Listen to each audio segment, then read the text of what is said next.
Hello, and welcome to our webinar where we're going to look at how we can add to our interpretation of the Ristic Compass using the Hogan Development Survey. My name is Louisa Bulow and I am one of the consultant psychologists here at PCL. So who are our PCL? So Psychological Consultancy Limited. For those of you who don't know us, we are a firm of business psychologists and we're based in the UK, and we specialise in psychometric assessments, of which we use within selection, development, and in particular therefore those personality assessments. So the Ristic Compass that we will be talking about today was founded and created by our CEO, Mr. Jeff Trickey. And I'm joined here today by my colleague Bianca Varga. Bianca? Thank you, Louisa. Hi, welcome everybody to this webinar. My name is Bianca Varga and I'm one of the consultant psychologists here at PCL. And I'm working with our clients on creating assessments and developmental solutions. And today we're going to talk you through our research findings using the Ristic Compass and the Hogan Development Survey. And we hope that you're going to find it just as interesting as we do. Lovely, thank you. Right, so jumping right in then. So what are we going to look at today? So the aim of today's webinar is to kind of firstly give a really brief overview of both the Ristic Compass and the Hogan Development Survey. We then want to explore our research findings. So what was the link between the two? And then we're going to look at how can this help us to add to our interpretation of the Ristic Compass. So how can the HDS help us to add this richness to our interpretation of the Ristic Compass? So today we've had a real mix of people sign up to the webinar. So some of you are HDS trained, so we'll definitely be bringing that knowledge of the HDS scales and those leadership implications of derailing characteristics of risk takers. And then some of you are Ristic Compass trained, so bringing that knowledge of risk personality and the leadership implications of this. And for those of you who aren't trained in either, I think this should be a really interesting webinar for you to begin to understand kind of the language that we use within personality assessments and how combining different tools can really help us to add to our interpretation for different personality assessments. So just starting off then, so what are we hoping are your takeaways for today? Well, personality questionnaires tend to be panoramic. So they usually try to cover the full spectrum of personality, such as the 5-factor model, for those of you who are familiar. For those of you who aren't, this is the gold standard of personality, measuring those 5 factors, as it kind of says in the name. But the Ristic Compass and the HDS, they are 2 focused personality questionnaires. So they give us that higher resolution and interpretation than that panoramic approach. And more than this, they are also different in what they measure. So in the table here, we will explore this later on as well, but looking at those differences of what they bring. So that the Ristic Compass looking at the individual's predisposition to risk and therefore their capacity to manage it. And then the Hogan Development Survey being that interpersonal behaviour that can be strengths, but when overused can cause problems. So what we're doing today is looking at kind of the power of combination. What can we add to our interpretation? What language and semantic overlap can help us add that richness, as we've said.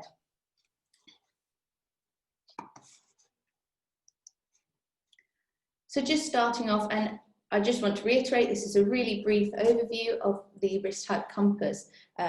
But quickly, there is a potential for risk in almost everything that we do.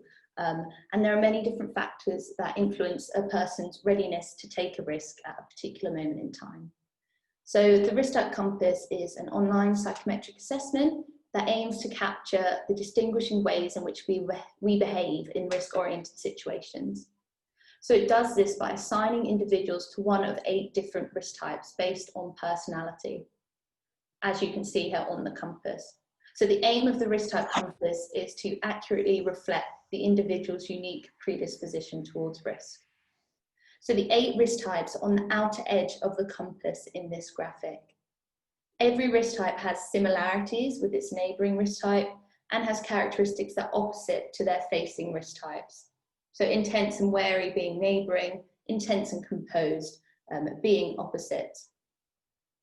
And one thing to note here is that the closer someone is towards the outer edge of the compass, the stronger their risk type characteristics are likely to be. I'm not going to go into detail about each risk type for the sake of this webinar, as we are looking at our research findings today. But as we explore the overlapping language we have for the risk types and the Hogan Development Survey, we're going to delve into a bit more detail on how some of these can be described.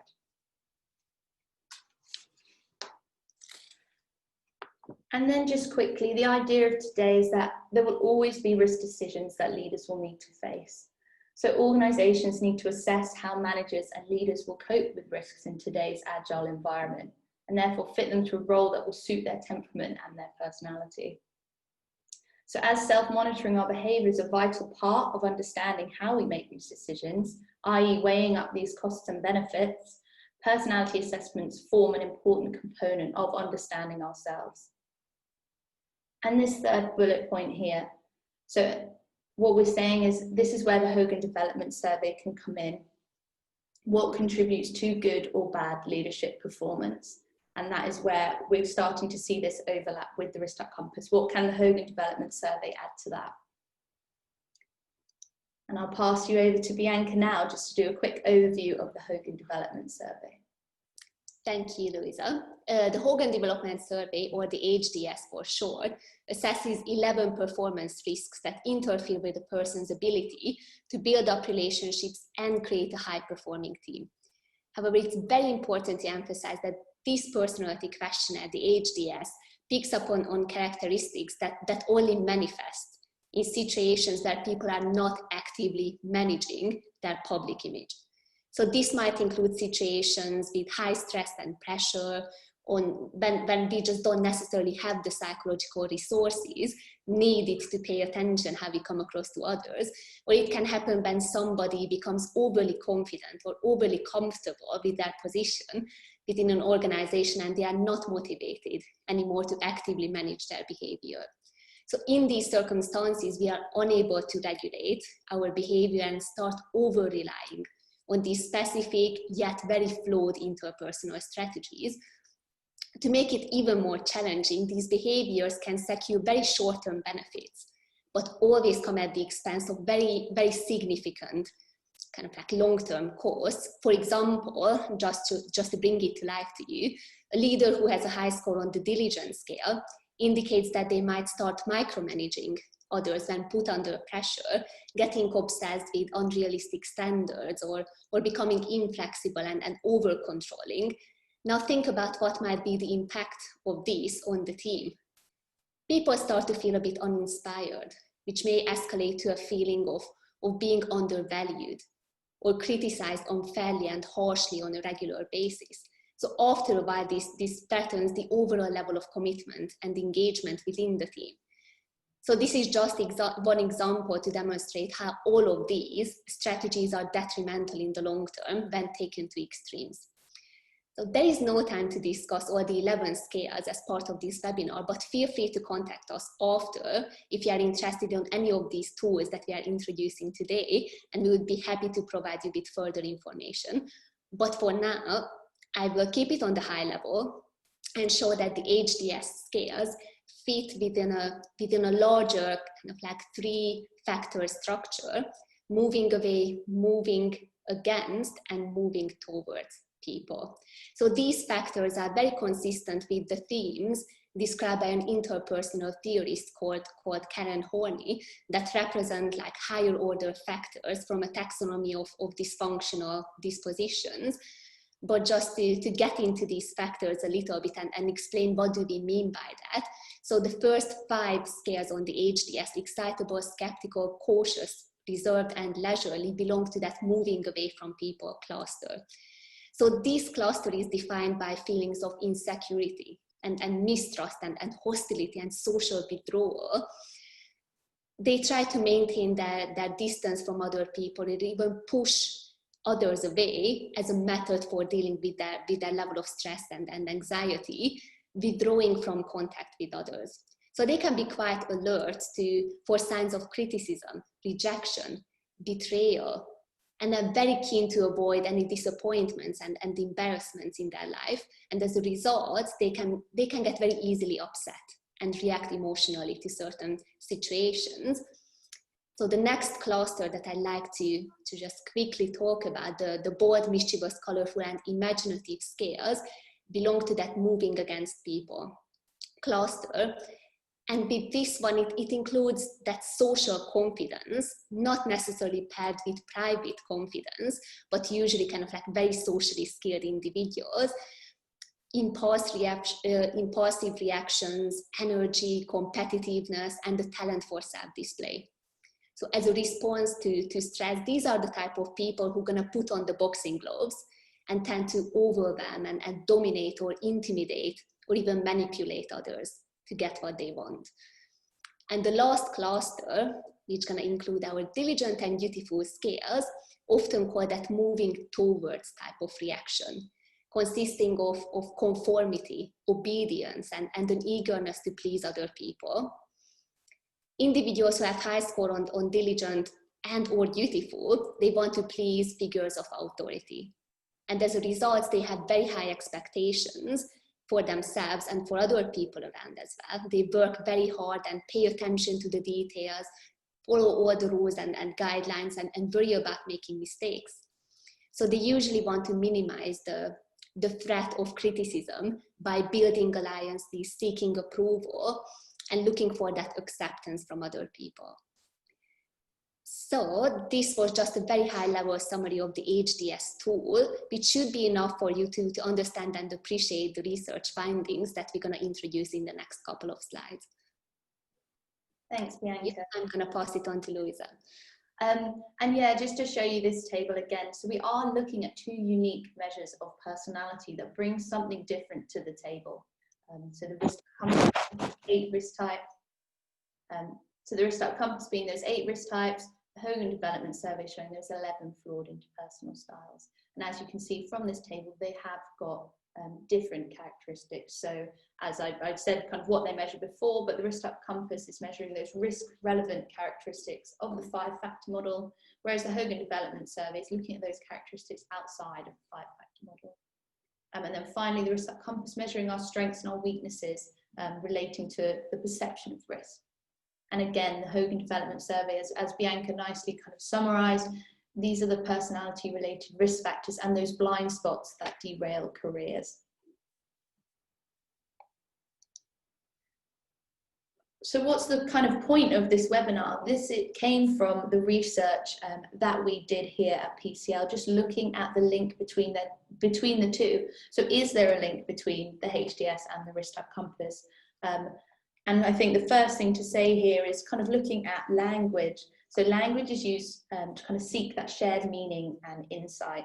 So I've said it's a melting pot of overlapping semantics and nuance. And the aim is to continually add to this language melting pot, if you like, to see what additional semantics, what additional words can we use to describe these risk types, and that we can draw inferences from the Hogan Development Survey, or with the help of the Hogan Development Survey. And here's the research. So a really big table of correlations, very overwhelming, a lot of numbers, a lot of color going on. But really just to show that this was what we originally found. So for the sake of today, we're getting rid of it. And I'm just going to talk to you about this table. So this was a sample of 297 individuals who had completed the Ristic Compass and the HDS assessment. And we wanted to see whether certain risk types were more likely to elicit certain dark side behaviors as shown by the HDS.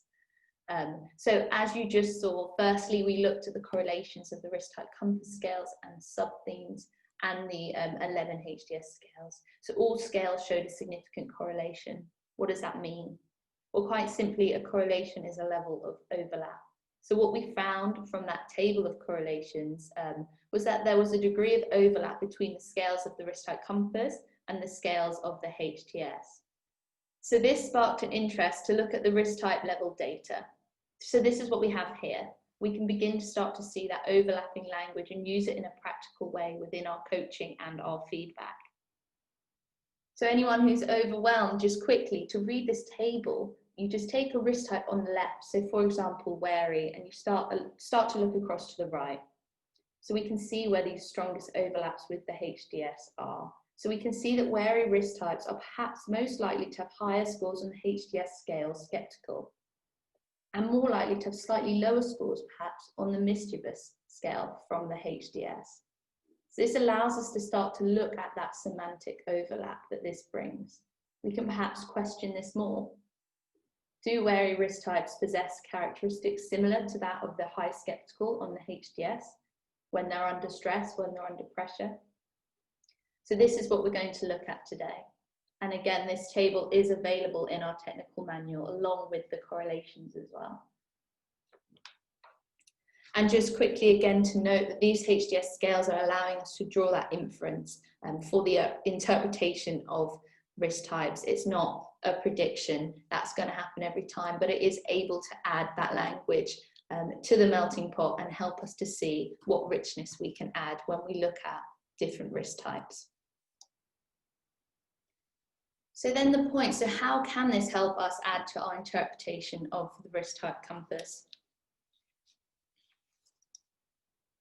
So the first thing I want to kind of look at here is those general 3 coping mechanisms that Bianca walked you through a second ago: the moving away, the moving against, the moving towards. So what language from these 3 coping mechanisms can we see in the HDS that we can also start to perhaps see in the risk type compass? So there was a strong semantic overlap between these measures, and I've placed the boxes on the part of the compass where there was that strongest overlap. So what can we infer from this? So to start with, those highly emotional risk types, that's excitable, intense, wary. They may also tend to show those moving away characteristics that Bianca said. So these are that overlapping language will be that emotional displays, the outward expression sometimes. Often these individuals push people away as a method of dealing with their insecurities. And this is where we might see those more defensive or alert characteristics. What's interesting then is if we look towards the bottom of the compass, which tends to be those individuals who are more risk-taking in their nature, so having the higher kind of daring characteristics also and calm, so may tending to show those moving against characteristics. So the overlapping language here that we can see is this excitement-seeking or unpredictable nature. These individuals, as a response to stress, they might tend to overwhelm or dominate as a technique for managing their insecurity. So the question, I guess, is this something we can take and explore further with the carefree, the adventurous, the composed risk type? And then looking to where it says moving towards, so the prudent and the deliberate risk type. Those risk types who tend to be higher on measured or conscientiousness, they may tend to show more of those moving towards characteristics. So this is perhaps particularly in terms of going to great lengths to make sure every detail is thought of and completed, and that nothing can go wrong or fall through the cracks. And this is because of the fact these individuals are likely to feel uncomfortable with ambiguity, making them potentially be overly conscientious. So at a cluster level, we can already begin to see the overlap here of the HDS with the risk type compass. But going into this a bit more deeply, so these are the scales we want to cover today. So the wary risk type, the adventurous risk type, they're opposites, and then the excitable risk type and the deliberate risk type.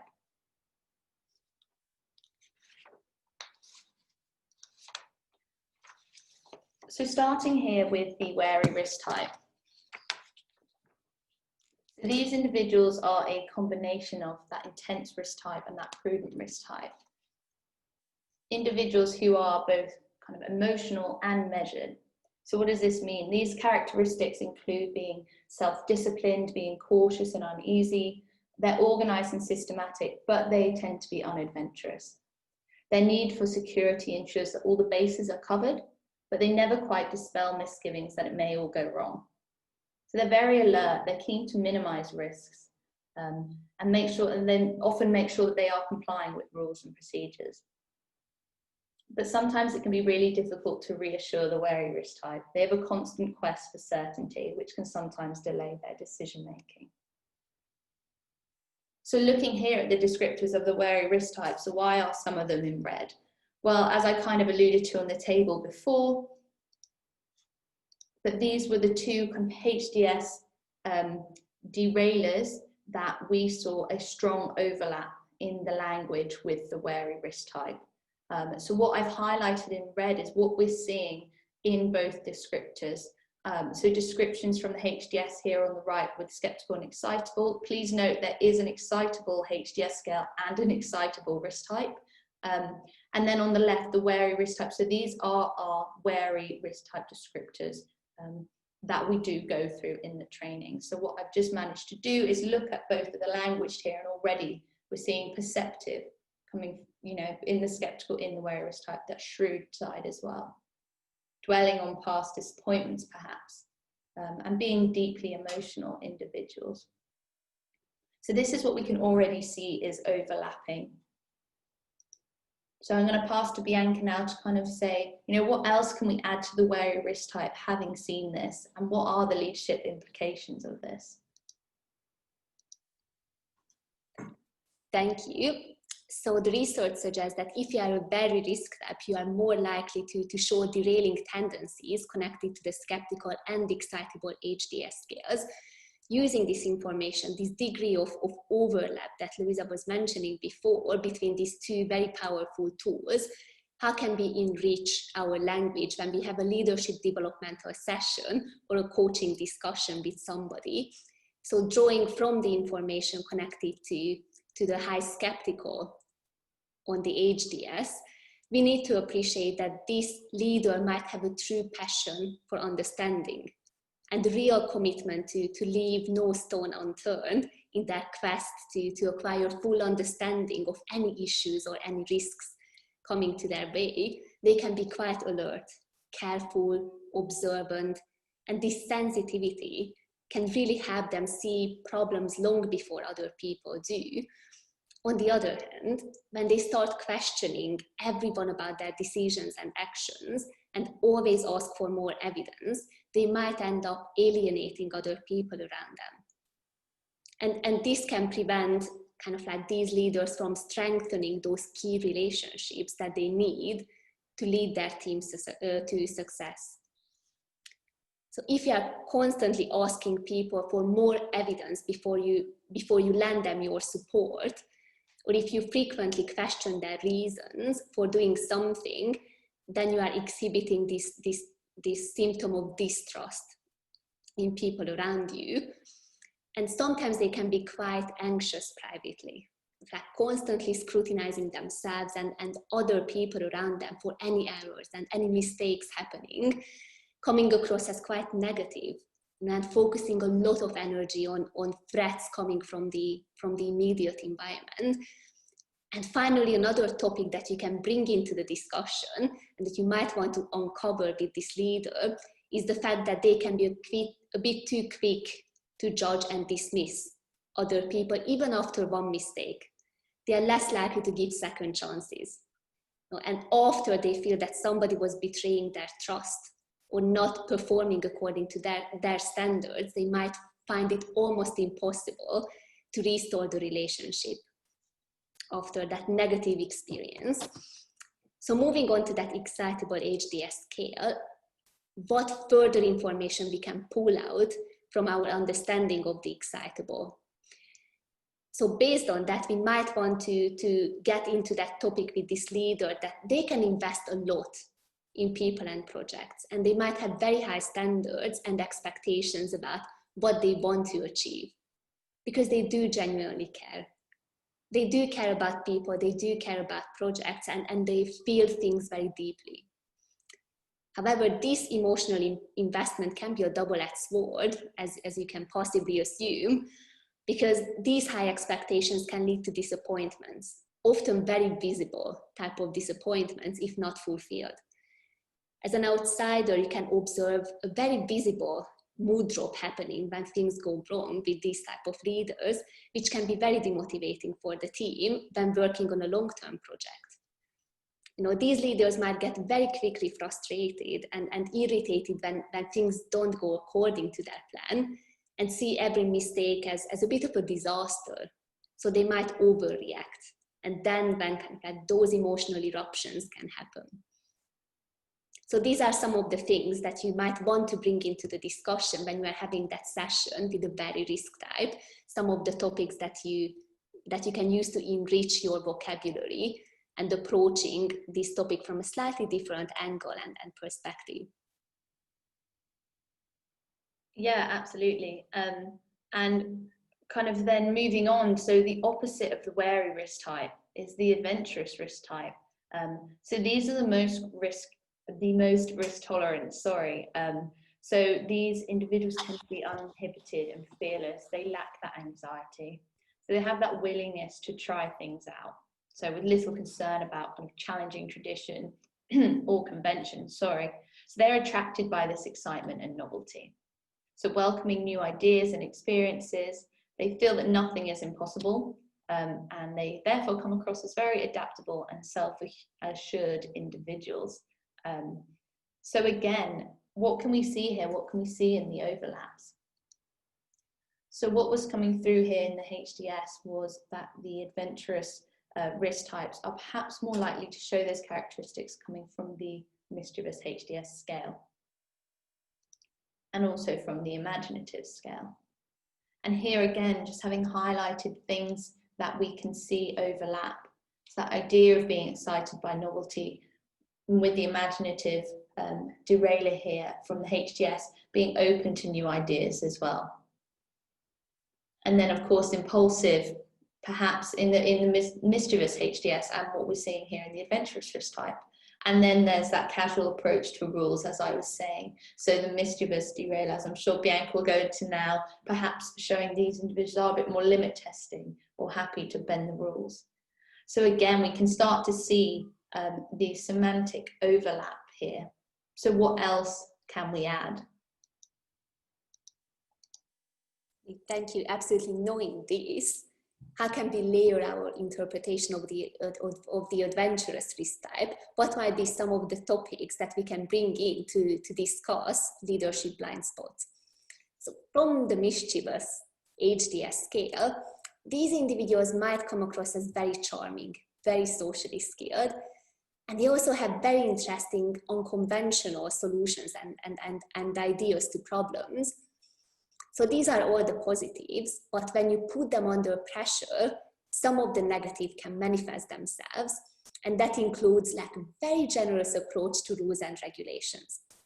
They have no problem with taking 1 or 2 shortcuts as long as it's about getting things done. They are not necessarily good at maintaining boundaries. You might also find that these leaders, like throughout their career, the same kind of mistakes can show up. And the reason for that is because they are less likely to reflect and learn from these past mistakes. So they can happen over and over again. Finally, when they set their mind on a goal and they need other people's support, they are often very good at extracting favors and promises and resources from others, but they might not give anything back in return. So people around these leaders can feel that this individual is not genuinely invested in these relationships, and therefore it comes across as a bit of a manipulative type of behavior. What can be pulled from the imaginative HDS scale? On the positive hand side, these leaders probably come across as very resourceful, like a major source of innovation, and they can demonstrate very creative problem-solving approaches. They might be very good at launching projects, and they are often very forward-looking and keen on discussing future possibilities. However, some of these ideas can be a bit random and confusing or even overly abstract, like not practical enough to actually get implemented.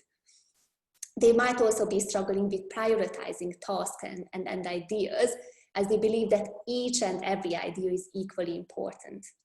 And they become very attached to these ideas, getting a bit carried away. So the team, under the management of this leader, they can't really figure out what are those priorities that they should concentrate on, because the leader is unable or unwilling to give them the priority list and the things that they should be focusing on.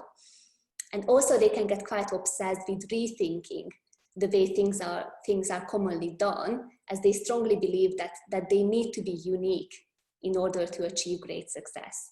So they end up questioning tried and tested solutions and conventional wisdom, even when this approach doesn't deliver the best results at that moment.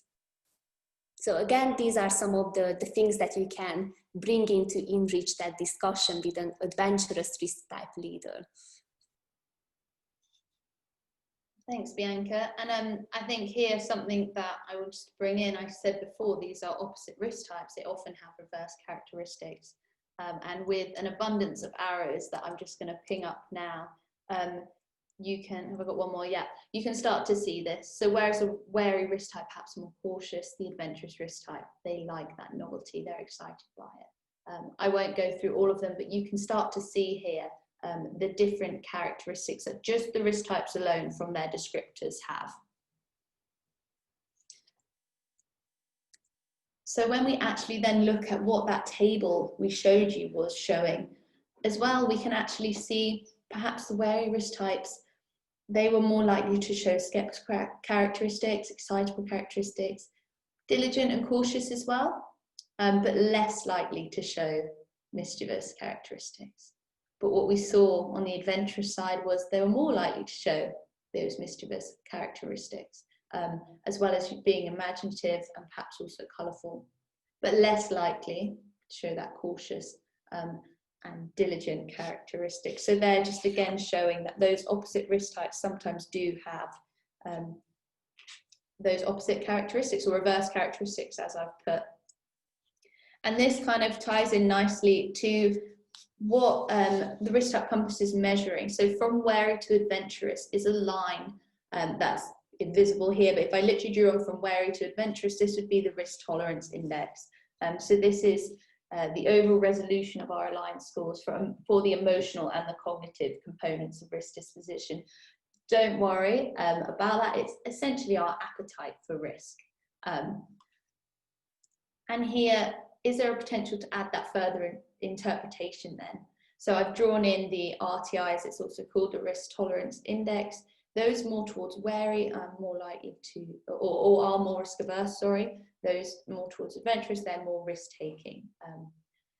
And so again, maybe we can draw this inference where the language of the excitable derailed, the language of the skeptical and diligent may also complement that language from the wary risk type, but being less mischievous there as well. And then the risk taking, so that imaginative mischievous side being more prominent, but perhaps less cautious.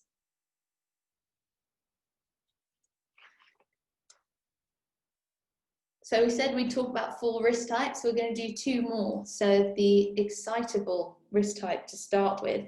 So these are those individuals who want to do things in a different way. As it says, they're attracted by novelty, but they're also quite emotional about it. There's this tension between that impulsive excitement-seeking side and their anxiety and their self-doubt. So jumping in and making a decision and then perhaps regretting it straight away. So they make these rash decisions and then perhaps they dwell on their past mistakes. So this means they can be quite changeable and potentially hard to please. So what did we see? So the Excitable HDS, as I said, they are separate personality scales here. Obviously the excitable risk type, the excitable from the HDS. So there's an overlap here in the semantics. So that enthusiastic, passionate, emotional side we can see. Dwelling on the past mistakes, as I said, and therefore that deeply emotional side. And mischievous as well. So this is where that impulsive language is seen in both, or that limit testing language, that bending the rules. And again, passing to Bianca, so, you know, what can we add to the excitable risk type knowing this? Yes, absolutely. How can this information help us when interpreting an excitable leader's profile? So pulling in from the mischievous HDS scale, these leaders can be quite experience-seeking, very daring. They can make quick decisions and don't hesitate to seize emerging opportunities. So very fast reactions. But on the negative hand side, they can come across as pretty impulsive, making snap judgments and doing things on a whim. And they sometimes have low tolerance for frustration. And as a result, they can give those like knee-jerk reactions and responses to events happening around them. And when they become very passionate about something, they don't always think about the long-term consequences or reflect on what they risk at the moment when they make that decision. And they might even forget about previous commitments and plans when they get caught up in like the moment. So their behavior can come across as a bit unpredictable. When there is a minor change in the conditions or some, I don't know, fine print terms aren't exactly met, they can create an out quite quickly. So it's kind of like moving on from those previous commitments that they made and don't really reflect on how it might impact other people around them. So moving on to that excitable HDS scale, again, I just want to emphasize, as Louisa was doing, that there is an excitable risk type compass scale and there is an excitable HDS scale. So here I want to talk about the excitable HDS scale and what further language we can add to our interpretation from that. So first of all, these leaders tend to be very enthusiastic and very engaging. It's kind of like when starting a new project, they can be a real motivator for the rest of the team with that level of energy that they can show like under these high pressure situations. But they don't always keep up this level of energy throughout the long-term projects, especially if it's a very difficult and demanding project. And it can be very demotivating for the team. So for example, they might be very interested in the beginning, and then when it gets to that implementation phase or they run into some unexpected barriers or difficulties, they stop pushing the project. And they don't give clear directions to other people in terms of what to do or how to continue and what are the next steps. So they can also get a bit impatient and short-tempered or might even lose control of their emotions when they feel absolutely disappointed or disillusioned with something or somebody. And this inability to regulate their emotions in these challenging moments can be a very serious disadvantage, since it prevents the projection of that calm and confident and collected image that we often expect from our leaders. Thanks, Bianca. And yeah, so looking at the opposite of the excitable risk type then, so looking at the deliberate risk type. So these individuals tend to be more analytic and compliant. They never walk into anything without careful preparation. So they experience little anxiety, but as a matter of convenience, they plan things. They plan them meticulously, and they manage their lives in purposeful and business-like ways. So the risks that they take, they tend to always be calculated and informed. They don't have that emotional approach to risk-taking, that we saw in the excitable risk type. So tending to research, ask questions, be detail-focused, adhere to the rules. And interestingly, with the deliberate risk type, what we saw from the research was that the diligence scale from the HDS was the only one really showing that strong semantic overlap with the deliberate risk types. We've just got the one here, but that idea of the systematic rule following and the detail-oriented side of the deliberate risk type that we can see overlapping. So passing you again to Bianca. Thank you. So finally, how can we use this information to add further nuance and richer vocabulary when feeding back to a leader with a high deliberate risk type? So on the positive side, they are willing to dedicate a significant amount of time to investigate and find the perfect solution to problems, as they have very high standards of performance. They are usually quite organized and focused and reliable and consistent in their approach to work, but they can get caught up in the detail and point out every little mistake they observe. Cutting corners is simply not an option for these type of leaders, and they can find it quite difficult to begin anything new because they want to prepare very thoroughly to do that and start relying on detailed plans and schedules instead that just don't always work out. They can become very inflexible about timings and they can struggle when something unexpected comes up, as they are unable to adapt to these changing circumstances. And when they are very confident that they found the perfect solution to a problem, they don't always reflect on their choices. They might end up sticking to an idea or a course of action that has long outlived its usefulness. So basically they can hold on to very outdated rules and processes without even realizing that they are outdated. They just keep implementing them because they can get very confident and a bit stubborn about these approaches and solutions. So these are some of the things that you can bring into your discussion with that deliberate risk type leader to uncover some of the potential blind spots. Great, thank you, Bianca, for that.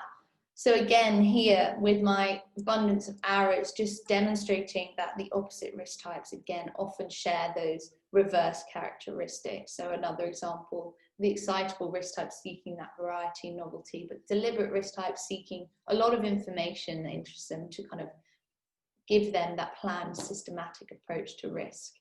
And so what did we see again with the HDS? So the excitable risk type showed slightly more correlations here. So the excitable risk type suggesting maybe they're more likely to have the excitable mischievous characteristics, as Bianca discussed, and some scales, so leisurely and reserved. And I know we didn't talk about this today, but we can again send information on this. But perhaps being less diligent, I think, is the takeaway here with the excitable risk type. And the deliberate risk type then, so perhaps being more diligent or showing more of those characteristics and then less mischievous. So as I talked about the risk tolerance index before, the RTI, and now I want to talk about the RSI. So if I drew a line from excitable to deliberate, this would be the risk stability index. So this is that overall resolution of tension between scores on the emotional and cognitive components. So that risk tension. So knowing that and drawing that line myself, what we saw within this research, that perhaps with the deliberate risk type, as we said, there was just that diligence really coming through and adding to the interpretation. But with the excitable risk type, we saw quite a few of those higher scores, which when you kind of receive the table after this, you can have a look and see that. So the question here then is that, so the excitable risk type potentially being a bit more changeable, that's what that side of the risk stability index showing. Is there therefore that more potential for derailers or those characteristics that we saw? And with the deliberate risk type, being more consistent or constant in their behaviour, being very composed. So is there therefore that less potential for derailers, as it was just the diligence that we saw? So this could potentially add further to our interpretation when we start to see where people fall on the risk type compass.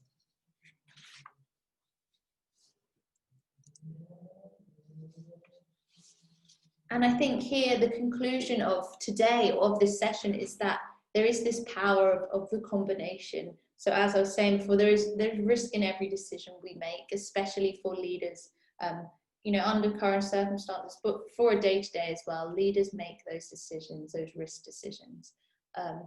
And therefore, at increased times of stress and strain, being able to understand our risk disposition is fundamental. So the HDS from this research is able to add to our interpretation of the risk type compass, as Bianca spoke about, helping us to identify where those potential blind spots could be. And I think this, in terms of our feedback, in terms of our coaching, gives us those areas to probe. It doesn't mean that a deliberate risk type is always going to be high diligent on the HDS scale. The idea is just, is that an area you can explore with them? Are there certain characteristics there that you see?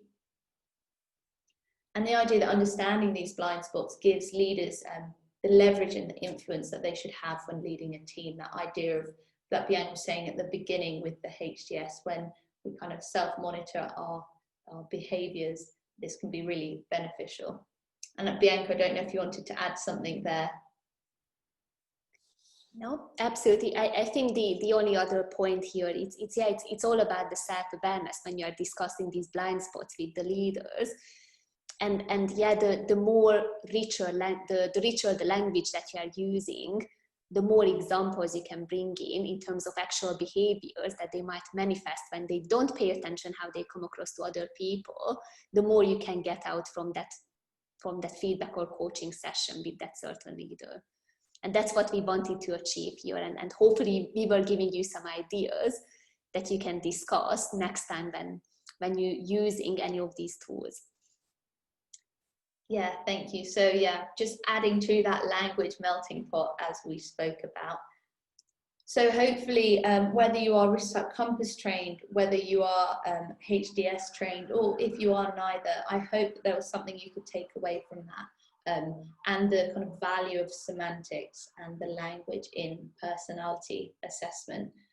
If being trained in either of those tools is something you are interested in, we run Hogan certification workshops, which would include all 3 Hogan tools, the HPI, HDS and BPI. We can give you more information on that, but the HDS being a part of that. And then of course the Ristic Compass workshops as well. We run those qualifying workshops. So you can visit our website for more details. You can visit our technical manual if you do want to read up a bit more on the research we discussed. But we will send over kind of the table and that correlations table as well for those who are interested. So you've got mine and Bianca's email addresses there if you do want to get in touch. But like Bianca said, I hope that we were able to add a bit of insight there as well to your interpretation of either tool or both tools, or just, you know, give you a bit more insight into the language we use within personality. Thank you so much for your attention and putting aside this time to watch our webinar. And yeah, please feel free to reach out if you have any questions, any comments, or just generally interested in the research findings or any of the tools that we were introducing during this webinar. And enjoy the rest of your day.